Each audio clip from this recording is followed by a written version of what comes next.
Raise your hand if you want to be successful. Keep your hand raised if you want to live a life of your dreams. Raise your hand if you want to take care of your family.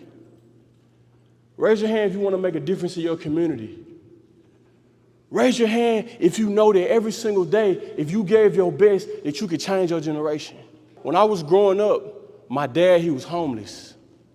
So when my dad was homeless, it used to always mess with me growing up because I used to think, why my dad homeless?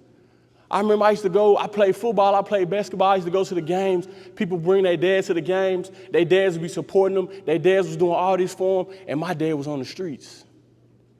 And what made it worse about my situation with my father, my dad was homeless where I live. So I remember I was drive to school every single day and see my dad on the corner begging for money. Friends from school would say, man, y'all be seeing that old dude begging for money under the highway?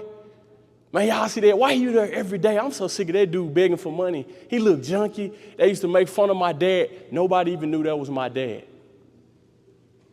And I used to be so embarrassed deep down in my heart because I knew that was my dad, and there's nothing that I could say or do because my dad was homeless and everybody saw him as a loser. That was my first why in life. You see, when you want to be successful, you got to have a why.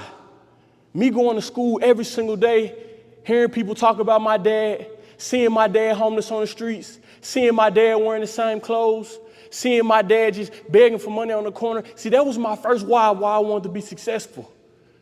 When you truly want to be successful in life, you got to have a reason that just burns inside you so bad that it cannot stop you from being successful. You got to have a reason in your heart where every single day you wake up and say that I'm going to be successful because I have to make it for my family.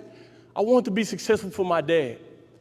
I wanted to be successful because I promised myself that when I got older, my dad wasn't going to live on the streets. I promised myself when I became successful, nobody was going to make fun of my dad. I promised myself when I got successful that I was going to give my dad a job and turn his life around. He wasn't going to be homeless no more. Everything I did is because I wanted to be successful for my dad. Once I got into that age and I realized what I needed to do to be successful, the first thing that had to change, I had to start being a better listener.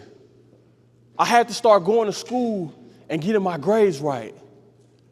I had to start going to football practice and work a little bit harder than everybody else because I wanted to be the one to make it.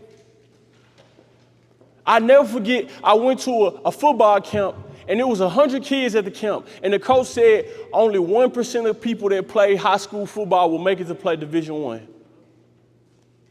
And I remember at that camp, in my head, I told myself, I said, I'm going to be the 1% because my dad got to see me on TV.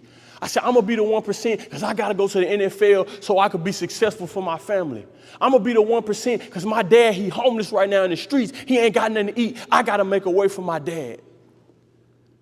And so I dedicated my entire life to playing Division I college football.